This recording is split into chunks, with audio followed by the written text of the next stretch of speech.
Hey everybody, HomeSliceHenry here, and in today's video we're taking a look at another one of the balance updates from the Season 23 balance patch, and that is going to be Acid on Toxtricity.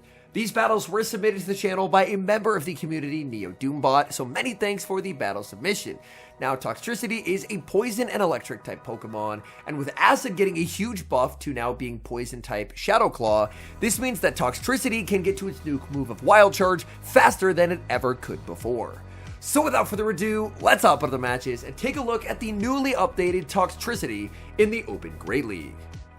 Hopping into game number 1, battling against a trainer named Jar of Raisins, and it's a great lead, Toxtricity leading into Shadow Pidgeot.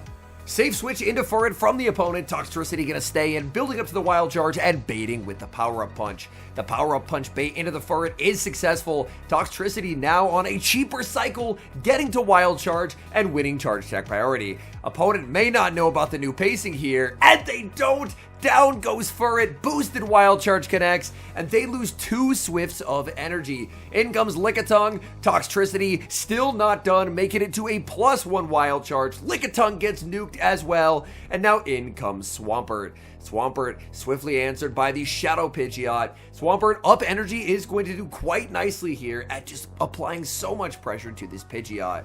Pidgeot no shields, and they've just lost way too much health already. Another Hydro Cannon is being launched. Pidgeot is going to shield, but they can't farm down. The next Gust would not knock out, so the opponent is forced to fire off their move. They're actually on Aerial Ace on the Pidgeot there. Air Cutter, definitely the moveset you want to go for, but we're going to see a devastating catch, adding insult to injury here, catching on Toxtricity. In comes Feraligatr. Opponent does not want to play the game anymore, and they will concede the match. Moving into game number 2, Toxtricity staring down Shadow Primeape. Primeape staying in this matchup here, building up to the close combat. Toxtricity wins CMP over Primeape. That is not something that I was expecting, and the Power-Up Punch actually does get a shield from the opponent. They are just going to go for the Rage Fist here. Rage Fist is survivable. Obviously, a close combat would have done more. Opponent tries to catch a Power-Up Punch onto Blastoise. Toxtricity goes for the Wild Charge. Down goes Blastoise. In comes Azumarill. And that is an absolute catastrophe for the opponent. The surprise factor here really has opponents confounded so far. As if you know what moveset and pacing Toxtricity has, obviously it's going to be a lot easier to go up against. But this is a new season. Acid got a big buff. People don't really know the pacing. They don't know what moves it can have. And Toxtricity in these early battles, my goodness, these Wild Charges are landing. Sludge is going to be shielded up by the Azumarill. There's energy available still on the Primeape in the back, so I like no shielding here. There's the Primeape as Feraligatr hits the field. Tough call to make. Is it the close combat? We see the shield. It's just a Rage Fist. They make one final move. How much residual energy did they have?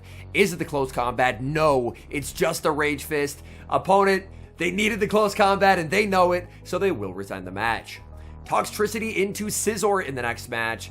1 Acid and a safe switch, switching out into the Swampert. Swampert is able to outpace here, get into the Hydro before the Trailblaze is reached. Now, Scizor can probably just win the 2s here, straight Night Slash, but if they go Trailblaze to boost up, then suddenly Swampert has the pacing advantage. Swampert is going to be firing off another Hydro Cannon, really ramping up the pressure on Scizor. Scizor is going to end up double shielding. Scizor can just knock out here with the boosted Night Slash, choosing just to let this go. Oh, they actually full send a Trailblaze. They're now +2. These bullet punches are going to be shredding. In comes Feraligatr. Feraligatr farming up, opponent going for a catch attempt onto the Blastoise. Blastoise going to be answered with Toxtricity. Toxtricity still very, very frail. Going to be shielding up the Hydro Cannon, looking to farm up as much energy as possible before picking up the one-hit knockout with Wild Charge. Wild Charge into the Blastoise, will pick up the KO. Toxtricity, oh no, it's Marowak! Oh, the Mud Slapper. Toxtricity might die to 2 Mud Slaps here. And it does. It's not even Shadow, and the Mud Slaps are just absolutely deleting.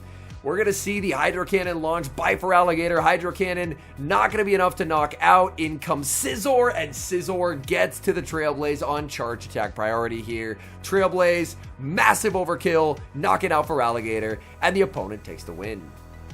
Toxtricity into Fortress. Very heavily resisted fast moves on both sides. building up past the Wild Charge, going for the bait, hoping the opponent is going to respect the damage here, but they don't. They call the Power-Up Punch bait, and for Toxtricity, that is kind of the worst case scenario. The opponent able to lower the attack right back down to 0 as well. And now Toxtricity going to go for another Power-Up Punch. This Power-Up Punch is going to be no shield an opponent holding onto their shields, and these bug bites add up so much even though they are resisted.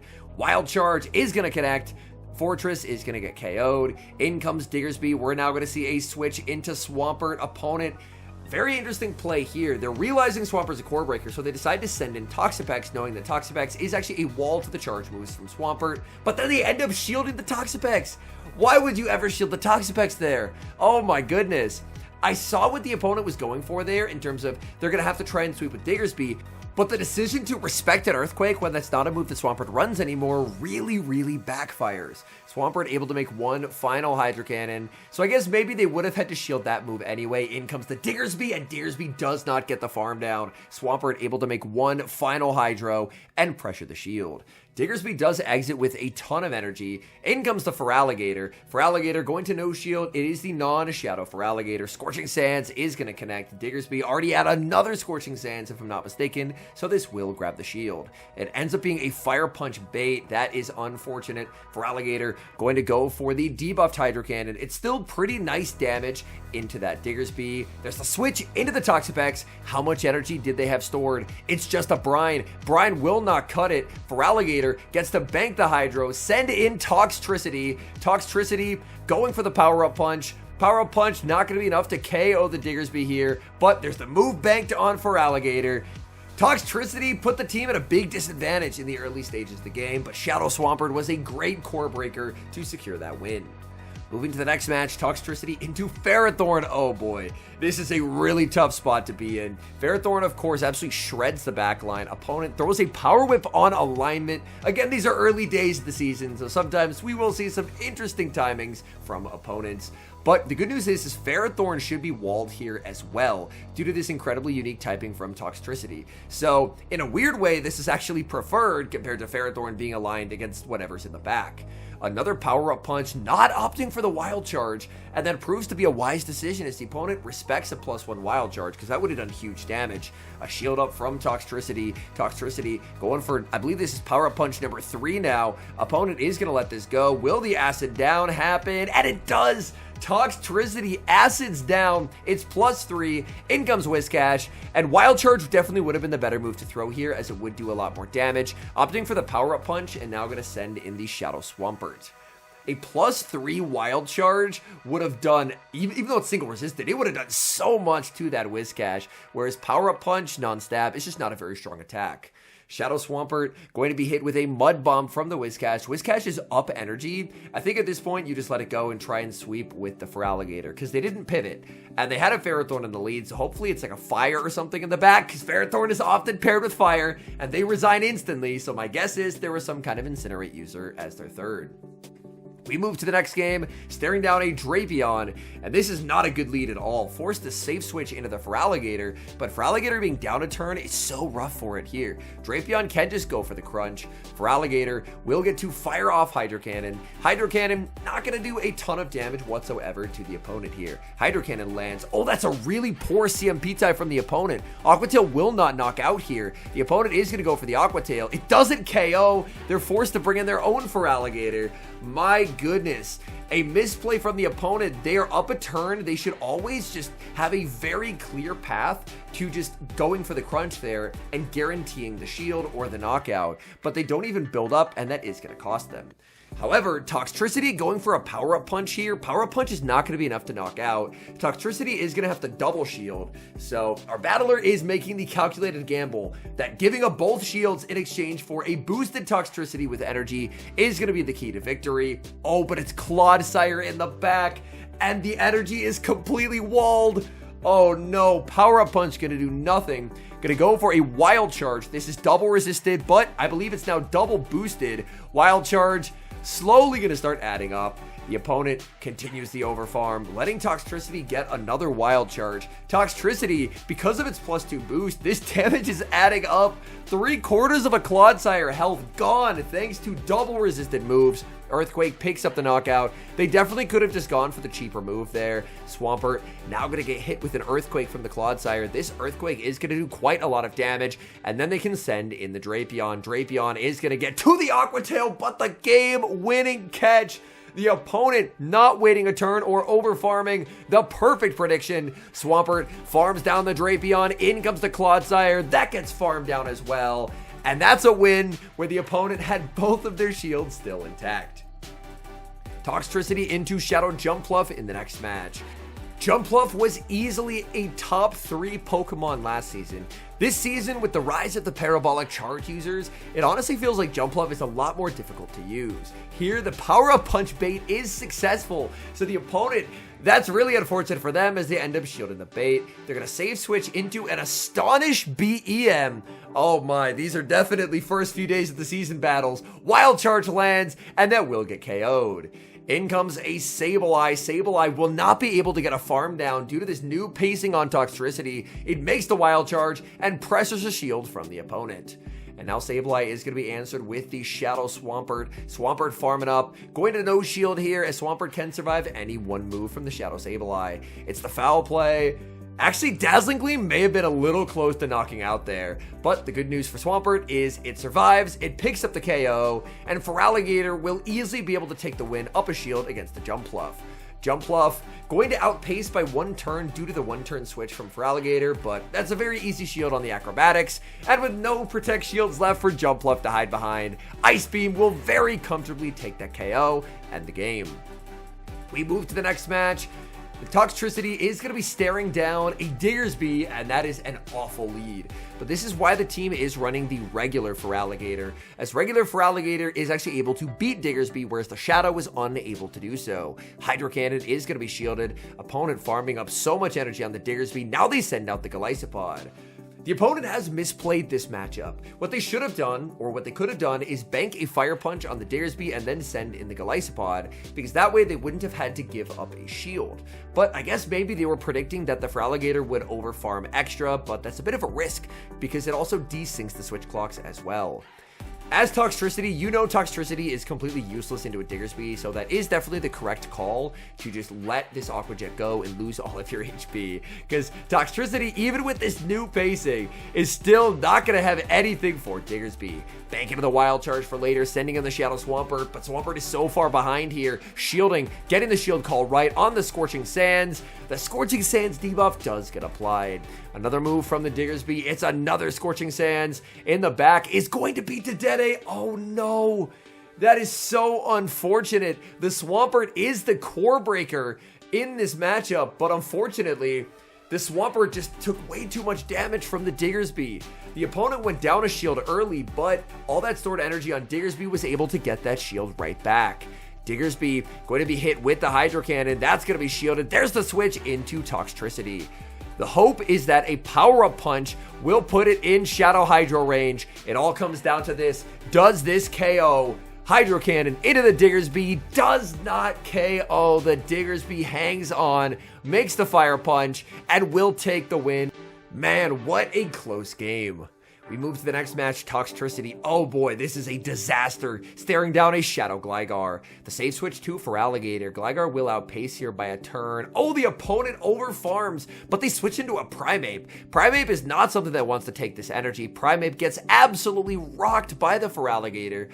And for Feraligatr, it definitely feels like it's worth to shield and farm down, because under no circumstances can you allow Gligar with its energy to be aligned into Toxtricity. The opponent sends out Galarian Corsola, and they just have nothing for Feraligatr on this team.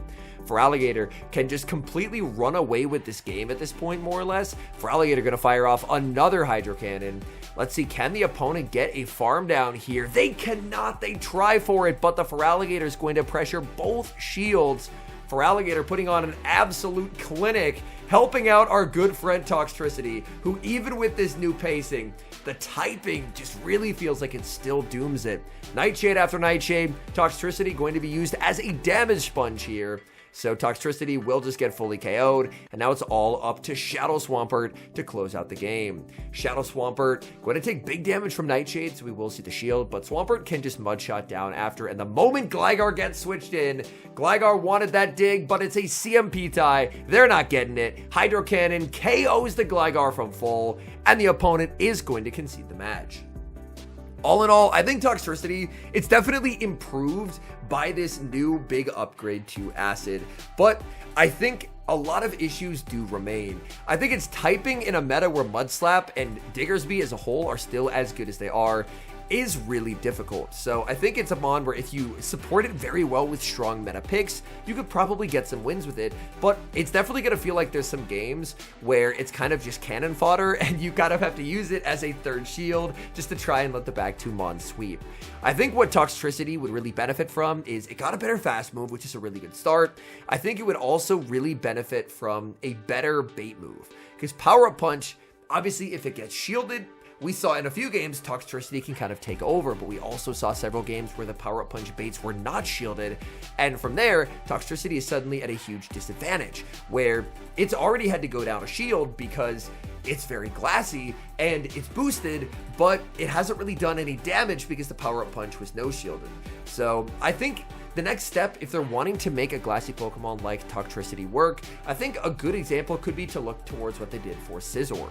Scizor has a great fast move now with Bullet Punch. Scizor has a nice nuke move in Trailblaze, but it has really great consistency with Night Slash. So potentially giving Toxtricity, I haven't really looked at his moveset, but like a cheap 35 energy move that can actually consistently deal damage. And it could be a poison move, that would be fine. The main goal would be, you just don't want it to be an electric move since you already have Wild Charge as its nuke move. I think Toxtricity could legitimately see some really fun anti-meta play. But for now, it's definitely quite a bit better, because anytime you're a Wild Charge user, you want to get to Wild Charge as fast as you possibly can, and having that 6-6-5-6 pacing is a lot better than 14 turns to the first move.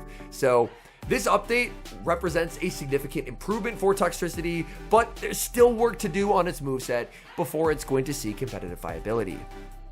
Anyways, thank you guys so much for watching. If you enjoy watching content like this, please do consider leaving a like on the video and subscribe to the channel if you haven't. And a special thank you as always to our channel members here on YouTube. The support you guys provide is genuinely so appreciated. So thank you guys oh so very much. And until next time, I've been HomeSliceHenry.